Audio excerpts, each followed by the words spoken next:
Oi, hoje eu vim falar de overdose de tecnologia.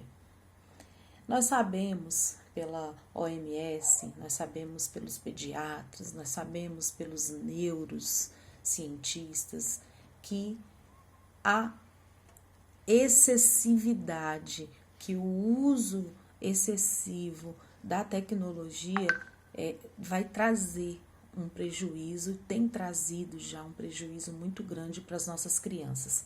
Mas eu quero falar de um nicho que me envolve profissionalmente, do consultório. Eu quero falar das queixas que chegam para mim, dentro disso tudo que é a tecnologia. Mas o que tem a ver tecnologia? O que tem a ver o uso excessivo? O que tem a ver com as queixas que uma psicopedagoga recebe dentro de um consultório? Vamos lá. Se eu tenho uma criança que passa muito tempo na internet, sem reter o mais importante, que é a concentração, que é a interpretação. Se eu tenho uma criança que tem essa rotina, então eu vou ter uma criança com certeza que vai ter problemas de aprendizagem. Eu vou ter com certeza uma criança que vai ter problema dentro de sala de aula. Por quê? É muito comum eu receber queixas como meu filho não, eu falo com ele agora e ele não decora. Eu falo com ele, eu acabei de falar com ele, passa 10 minutos, eu pergunto a mesma coisa e ele não sabe me responder o que ele acabou de me responder ou o que eu acabei de falar para ele. E isso é muito facilmente confundido como um problema cognitivo. Isso é muito facilmente confundido com um problema que a minha criança, que o meu filho tem, porque ele não aprende, né? Outra queixa é o meu filho, ele não presta atenção. Eu já fiz de tudo, eu desligo televisão, eu deixo a casa em silêncio, eu faço tudo para ele prestar atenção e ele não presta atenção, ele não consegue prestar atenção. Isso tudo chega para mim como uma queixa, já com uma indicação ou da professora, ou de uma tia que é pedagoga, ou de um pediatra, que aquilo pode ser um déficit, que aquilo pode ser uma dislexia, que aquilo pode ser uma descalculia, que tem alguma coisa errada, não é normal. O filho da minha vizinha, o colega da escola, o meu filho mais velho, o meu filho do meio, eles não foram assim, com eles não é assim. Mas eu quero te dizer uma coisa, eles são diferentes mesmo, eles não são iguais uns aos outros. Mas o que isso tudo tem a ver com tecnologia? Tudo a ver, porque na grande maioria das vezes toda essa dificuldade no aprendizado, na fala, na escrita, no cálculo, está diretamente ligada a essa tecnologia desde 1 ano de idade. A essa tecnologia desde meses, quando a criança é colocada num carrinho na frente da televisão. Então, isso tudo traz um prejuízo muito grande que a gente só vai reconhecer lá na frente. Então, às vezes as queixas chegam já com essas indicações de transtorno, de dificuldade de aprendizagem. E, na verdade, nada mais é do que um excesso de tecnologia que está trazendo um prejuízo para o cérebro. Porque os neurocientistas, a neurociência está aí para poder comprovar isso tudo. É a ciência que tem estudado os nossos comportamentos. E ela está aí para nos dizer, para nos orientar e falar da importância do nosso cérebro para toda a nossa vida, para toda a nossa existência. Né? Então, se eu tenho crianças que ficam muito tempo no computador, eu vou ter crianças que vão ter problema em se concentrar em outra coisa. Percebam que é só passar o dedo. Passou o dedo, tudo acontece. É uma mágica. Então, se eu passo o dedo e tudo acontece, então eu não vou querer fazer de outra forma. Se eu dou um clique e aparece uma mágica na minha frente com uma resposta, eu não vou querer fazer diferente. eu estou acostumando o meu cérebro a ficar preguiçoso. Tá bom, Mayra, mas e aí? É possível? Como é que eu vou tirar meu filho da frente da tele? Como é que eu vou tirar o meu filho da frente do computador? Como é que eu vou tirar o meu filho da frente do celular? Como é que eu vou tirar o meu filho da frente da televisão? Porque agora, até na televisão, ele tem possibilidade de assistir aula, fica maior, né? Porque antes era prejudicial, porque era só no celular, antes era prejudicial porque era só no computador. Agora não, agora eu tenho uma smart e meu filho pode assistir aula numa tela maior, o meu filho pode assistir vídeo aula na televisão de 50 polegadas, isso facilita. As coisas não são bem assim. É claro que isso é um prejuízo que a gente só vai perceber lá na frente. Agora não. Agora tá tudo bem. Agora eles estão conseguindo aprender.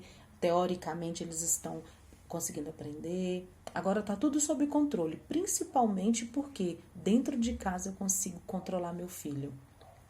Dentro de casa eu tô vendo o que ele tá fazendo, né? Ou seja, o meu filho não tá mais no mundo. Mas não se engane, o mundo tá dentro da sua casa, através de uma tela. É tão perigoso quanto. Mas a gente não vai falar sobre isso nesse momento e a gente vai falar agora de algo que é a longo prazo, é um prejuízo a longo prazo. E é isso que a gente precisa entender.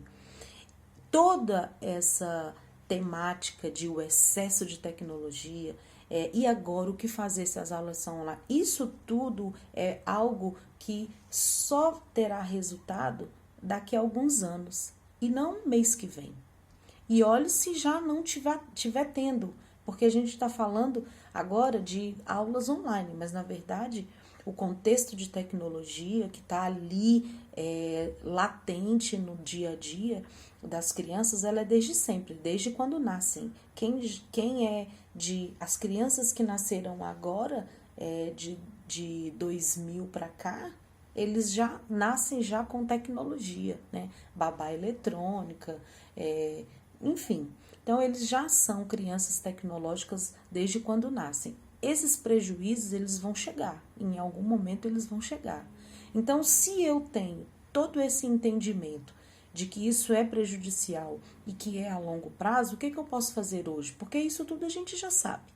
Overdose de tecnologia, o desafio do uso, como que eu controlo, como é que eu faço, quem é a supermãe que consegue fazer esse domínio, esse limite, esse controle. Mas, ok, mas a tecnologia, o computador, a internet, ela é uma ferramenta positiva? Ela é uma ferramenta positiva, mas tudo em excesso traz um prejuízo depois. A gente sabe disso, em qualquer aspecto. O que eu posso fazer? Porque vir aqui falar do que é mais fácil. Na verdade, a minha insistência nesse assunto é para que se tenha uma conscientização, é para que não se seja negligente, porque essas crianças, elas vêm para mim. Essas queixas chegam para mim e lá no consultório muitas vezes eu preciso fazer o pai e a mãe entender que o problema não é com a criança, que ela não nasceu com nenhum transtorno. Esse transtorno apareceu de um fator externo. E se o fator é externo, às vezes, muitas vezes eles estão sob nosso controle. O fazer o quê?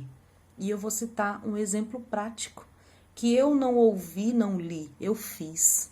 Eu tenho uma sobrinha de 3 anos de idade, muito tecnológica, como todas as crianças, inclusive as minhas filhas. Mas o que eu fiz? Eu sugeri uma brincadeira diferente. E é aí que eu quero chegar. Quando eu sugiro a brincadeira, ela fica interessante. Quando eu invento o que fazer para uma criança, aí fica mais interessante. Se você der a escolha para ela vai escolher sentar no sofá e colocar o celular na mãozinha e ver o que é mágico na frente dela. Eu tô falando de uma criança de 2 anos, de 3 anos, mas isso não é diferente para uma de 7, para uma de 8, para uma de 10, para um adolescente de 14, de 15. Não é diferente para nós, adultos, né? Então, até os livros hoje a gente consegue ler virtualmente. Então, quando eu sugiro, eu torno mais interessante. E a brincadeira sugerida foi nada mais e nada menos que 14, 15 copos coloridos, empilhados, para eles caírem se eu jogasse uma bolinha ou se ela conseguisse empilhar eles da maneira que ela quisesse ou conseguisse. Isso foi o interessante. Isso fez com que ela ficasse uma tarde inteira sem o telefone na mão. É como eu costumo dizer, eu tenho um próprio laboratório, né? Eu tenho um laboratório. Eu tenho 2 filhas e tenho sobrinhos, então eu faço meu laboratório. Eu só vim até aqui falar sobre esse assunto, de sugerir essa atividade, porque eu fiz e dá certo. Quando eu sugiro, dá certo. Então, eu posso minimizar os prejuízos? Posso. Eu posso eliminar a tecnologia da vida dos meus filhos? Não. Infelizmente, isso é... Infelizmente não, mas eu não posso. Hoje não existe mais aprendizagem fora do campo tecnológico. Concordo. Porém, eu posso minimizar quando eu tento tirar o pelo menos hoje, falando da nossa realidade hoje, eu posso minimizar esses prejuízos quando eu sugiro algumas atividades que sejam fora desse meio, fora dessa realidade que hoje é tão virtual. Então, repetindo, a maioria das queixas que chegam para mim como dificuldade de aprendizado é um fator externo, não é um fator interno, não é um fator genérico, não é. É um fator externo. E esses fatores externos, na grande maioria, dependem muito mais dos pais, dependem muito mais dos profissionais do que da própria criança. Então, eu posso e eu devo fazer sugestões de atividades para poder tirar um pouquinho eles das telas.